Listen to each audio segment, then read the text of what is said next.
it's a lot of things that are going on right now. And the Jets traded Jermaine Johnson for Devondre Sweat. Oh, yeah. Won't be locked into the new league starts. Yeah, won't be official. Correct. Yes. Correct. How'd you feel about it? Which is mid-March. I was cool with it. That was cool. It's funny because Titans fans are like, wow, I can't believe we got Jermaine for Sweat. And Jets fans are like, wow, I can't believe we got Sweat for Jermaine. So it's probably a fair deal then. It's a perfect scheme fit for both. I think that with the Titans, it makes sense getting a quality edge rusher because they didn't have any edge rushers. Their best edge rusher was Arden Key, who rotational pass rusher at best. Inside, they had Jeffrey Simmons and Devondre Sweat, but with Robert Saleh coming in, that's now a 3-4 defense. You're going to use outside linebackers as your edges, and you're going to use Jeffrey Simmons as a nose tackle. And Devondre Sweat doesn't fit in that scheme. Jermaine Johnson fits in it better. And now it allows the Titans to go and fill other positions because defensive end was 100% a need of theirs. But now that they got it with Jermaine Johnson, now in the draft, they could focus on maybe getting an offensive lineman or a wide receiver to help out Cam Ward. Or corner. There are more avenues they can just go in now that they have defensive lineman, defensive tackle, and then edge rusher secured. And Devondre Sweat is great for the Jets. Like I think, especially with the second overall pick, if they go edge rusher, my Jets, yeah. If they go edge rusher, then you have a full locked and loaded defensive line. Like Jawan Briggs was one of the few bright spots of the team last year, and then Devondre Sweat is a star. Like he is amazing. He's a 2-down player. Can't really rush the passer, but one of the best run defenders in the league. Yeah, still young. Only just past year 2. Only making like $1 million for the next couple of seasons. What picks do you guys have? Pick 2, 16, and 33. So it was just a straight up trade, just player for player. So you're going what? I would assume quarterback. I don't know. I don't. We'll see. I think Ty Simpson's going to rise up boards as we get through the combine. Okay. He might even be there at 16. So you're getting a bridge? Not at 2 though. You guys are gonna get a bridge? I'm sure they are. They'll take a bridge and then probably draft a quarterback on day 2 or day 3 is my guess. Okay. But I think there's a world they take Ty Simpson too. Okay. The perfect scenario probably is edge at 2, and then wide receiver at 16. I think get more weapons for whoever the quarterback is. Garrett Wilson has a running mate he could be with. But they also need everything. So, like, corner's not out the question. Jamal McCoy, if he's there at that pick. Desperately need safety, need linebacker. Oh, you need a team. Yeah. I mean, both of their guards are free agents. Could need a guard, possibly. They're going to attack Brees, so they're probably good at running back. But, yeah, there's plenty of positions for them to take. So, I'm going to do some short-form content later. That being said, I did this thing. Shout out to B-Souls. He gave me the idea because he said, what your favorite player tells me about you. Okay. So I decided to remix it and do what your favorite team tells me about you. And I did a few of them. I did do the AFC East. For the Jets, I wrote that if you are a Jets fan, it means to me that you don't care about yourself, you're a miserable person, and you live to see everybody else as miserable as you are. It seems like we're loyal. That's how I would describe it. Loyalty. That's how you are with my people. All that things he just said. Well, I mean, you're absolutely on the money, though.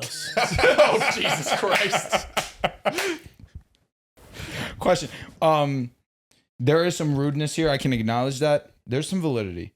Number one, you don't care about yourself. As a Jets fan, you clearly have not prioritized mental health. That's why he left. He literally left because of that one fact. He showed me for a minute he cared about himself. So you're saying all Jets fans should be Joel's? No, not saying that. You just care about I'm yourself. not saying that at all. So what's the... See a therapist. How do you fix that? You don't. You don't. You just be miserable as a Jets fan. Yeah, that's kind of what it is. Damn. You are a miserable person. Yes, Eventually, you are miserable. Eventually, you'll get out the misery. Like in your core, do I think that you yourself are a miserable person? No. But as a Jets fan. But as a Jets fan, you are most certainly miserable. I mean, I root against all of you guys, but that's because we all root against each other. You know what I mean? I don't have to root. I don't root against the Jets. We actually don't have to. Fair. I don't. No, you don't. Drew, we don't have root to. against Lamar. No. There's nothing to root against. Yeah, we don't like. Oh, the Jets be bad. Well, no, I'm saying like, but in basketball, for example, and then let me. He's like, you know what I mean? Like, I'm rooting for the Warriors. And then, like you just Lakers. said, you root against all of our teams. You live to see everybody else as miserable as you. Yeah, Like, but I think it's because it's a family of hatred. So do would you root say against our teams? What? Yes. Do you root Jets? against our teams? No, just like in general, like our teams. Sure. not the Broncos? No, not the Broncos. Not even the Ravens. I don't root against them as much as I think I do. No. Packers, yeah. Chiefs recently, yeah. Mine are definitely targeted. For sure. In basketball, though, I don't root against the Knicks as much. What would be your reaction if Jordan traded Love, Jalen Hurts? if Jordan Love and the Packers just won one of the biggest games of their season, Don't think I'd come to the show for like 2 weeks. and then Love gets announced that he's out for the postseason. Oh. I'm geeking, man. I'm fucking geeking. That means you guys ain't winning shit, man. I'm geeking, yeah. I'm ecstatic for it. I mean, no, but it doesn't really. It wouldn't like Jordan Love playing and losing fuels me more than him being hurt. I get that. You know what I'm saying? The hate watch ain't as successful. So it's like, No, it's not. No. yeah, it's like, all right, well, I know you guys are gonna kind of lose without Jordan Love, but if Jordan Love plays and you lose, like, all It's right, better. it's so You wanna much see San sweeter. Jordan Fran. Love We'll shit hold the on to that fucking San bed. Fran shit for Oh the my rest of god, time. it's so though. much sweeter. Yeah. So That shit was peak. He threw that dunk in the middle of the no, field. the dunk, it really set milestones, man. It was awesome. excited. But Kevin Petula, like, where else is he supposed to go with the ball? Like, I mean, Jalen Hurts. I mean, there You was know, nowhere Greg else to Roman go. was voted a worse offensive coordinator than Kevin Petula. Really? Yeah, he should probably be fired from everywhere. Yeah. I mean, he got fired from the Chargers. So I mean, it seems like Jeff Halfley is high on Kevin Petula. You know, it says he's a hired him. brilliant young offensive mind. Hey, if he got it figured That's out, what he figure said. it well, he out. was gonna hire Nate Hackett too before he went to Arizona. So So I don't know, man. But that's what's happened in the NFL recently. The trade, it was a good trade for both sides. I think that a lot is being made about Jermaine Johnson's contract. When Tavondre Sweat's contract is really not in a much better position. You do get him 2 years for cheap, but Jermaine Johnson has this year then a 5th-year option, if I'm not mistaken, because he was a first-round pick. or is this But his- are teams allowed to pick up 5th-year options if they don't draft you? Genuine question. They are. Mm. Yeah, you can pick up the 5th-year option. Tavondre Sweat, because he was a second-round pick, his contract expires That's after probably a pretty good next amount season. for Jermaine, though. It's probably close to 20 mil, I would guess. Yeah.